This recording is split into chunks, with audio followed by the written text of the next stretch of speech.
ఉన్నటువంటి 600 సంవత్సరాలకు ఒక బలమైనటువంటి పునాదిని మనం స్థిరపరచుకుందాం. The purpose of the church, సంఘం యొక్క ప్రాముఖ్యత ఏంది? What is the purpose? భూమి మీద భగవంతుని యొక్క సంఘం యొక్క స్థాపన చేయడంలో ప్రధానమైనటువంటి ఉద్దేశం ఏంది అన్నటువంటి దానిని మనం జ్ఞాపకం చేసుకోవాలి. హెబ్రీలకు రాయబడిన పత్రిక, బైబిల్ తెరవద్దు, మళ్ళీ చెప్తున్నాను, బైబిల్ మూసేయండి, ఆరాంగా కూర్చోండి, just listen.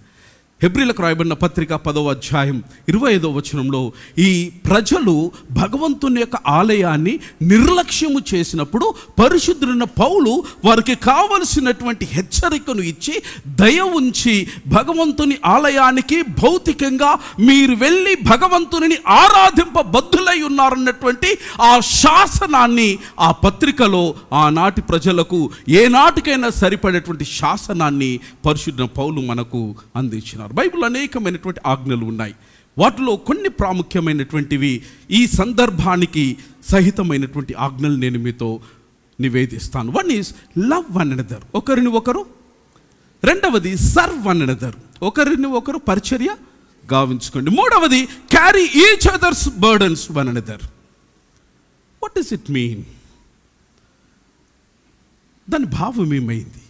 When you say love one another, when you say serve one another, when you say carry each other's burden అన్నటువంటి భావం ఏమి? మై డియర్ ఫ్రెండ్స్, దారిలో వెళుతుంటే అవసరం ఉన్న వానికి 10 రూపాయలు ఇవ్వాలనేది దీని ఉద్దేశం కాదు.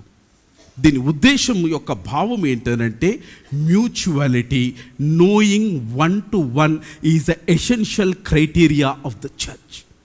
ఐ రిపీట్ ఇట్, మ్యూచువాలిటీ, పరస్పరము ఒకరిని గురించి మరొకరు సంపూర్ణమైనటువంటి అవగాహన కలిగి ఉండడానికి భగవంతుని యొక్క ఆలయము, భగవంతుని యొక్క సహవాసము, భగవంతుని యొక్క ఆరాధనలో తప్పనిసరిగా వ్యక్తిగతముగా వ్యక్తి విశ్వాసం యొక్క వృద్ధి కొరకు రావడానికి బద్ధుడై ఉన్నాడు.